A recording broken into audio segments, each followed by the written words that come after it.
Hello everyone, আমি প্রিয়া। তো কেমন আছো তোমরা সবাই? আশা করছি খুবই ভালো আছো। তো আজকে কোনো ব্লগ না, আজকের একটা রান্নার রেসিপি নিয়ে চলে এসেছি। তো আমি প্রথমবার এখানে রসমালাই ট্রাই করেছিলাম। তো এখানে ফুটন্ত দুধে লেবুটাকে দিয়ে দিয়েছিলাম ছানা কাটানোর জন্য।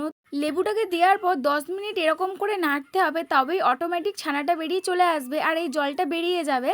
আর তোমাদের রসমালাই খেতে কার কার ভালো লাগে অবশ্যই কিন্তু কমেন্টে বলো। আমার তো ভীষণ ভালো লাগে রসমালাই খেতে। তারপর এরকম করে ছেঁকে নিয়ে ভালো একটা পরিষ্কার কাপড় দিয়ে টিপে জলটাকে বার করে নিতে হবে।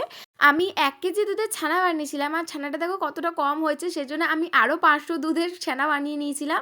তারপরে ওটাকে একসঙ্গে মিক্স করে আমি এখানে সেনে নিয়েছিলাম। আর ছানাটা এরকম করে 5 মিনিট মতো, 5 থেকে 10 মিনিট মতো তোমাদেরকে এরকম করে সানতে হবে, তবেই সফট হয়ে যাবে। ছানাটাকে ভালো করে ছানার পর আমি এরকম করে গোল গোল করে নিয়েছিলাম। আর এটা তোমাদের নিজেদের মতো তোমরা মাপ দিতে পারো, এটা বড় ছোট সেরকম করতে পারো। আমি এরকম রসমালাইয়ের মতোই করেছিলাম, যেরকম ছোট্ট ছোট্ট হয়।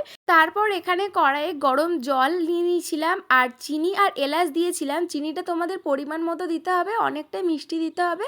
এখানে ভালো করে গোলার পর জলটা যখন ফুটবে তারপরে একটা একটা করে মিষ্টিগুলো দিয়ে দিতে হবে। তারপর আমি এখানে 5 মিনিট মতো ঢাকা দিয়ে রেখেছিলাম। 5 মিনিট মতো ঢাকা দিয়ে রাখার পর দেখো কত বড় বড় হয়ে গেছে মিষ্টিগুলো। আর এখানে মালাইয়ের জন্য দুধটা নিয়ে নিয়েছিলাম কড়াইয়ে, আর এখানে কেশর দিয়েছিলাম। কেশরটা তোমরা দিতেও পারো না দিতেও পারো, কেশরটা আমি দিয়েছিলাম কালারের জন্য, একটু হলদে ভাব হওয়ার জন্য। তারপর এখানে আমি চিনি দিয়ে দিয়েছিলাম। চিনিটা পরিমাণ মতো দিতে হবে, কারণ একটু বেশি মিষ্টি দিতে হবে। এখানে 5 মিনিট মতো ঢাকা দিয়ে রেখেছিলাম। 5 মিনিট মতো ঢাকা দিয়ে রাখার পর নামিয়ে দিয়েছিলাম, বাদাম দিয়েছিলাম তার উপরে। আর খেতেও দারুণ হয়েছিল। তো তোমরা অবশ্যই একবার ট্রাই করে দেখো। তো দেখা হচ্ছে নেক্সট কোনো ভিডিওতে। ভালো লাগলে অবশ্যই একটা লাইক করো। বাই।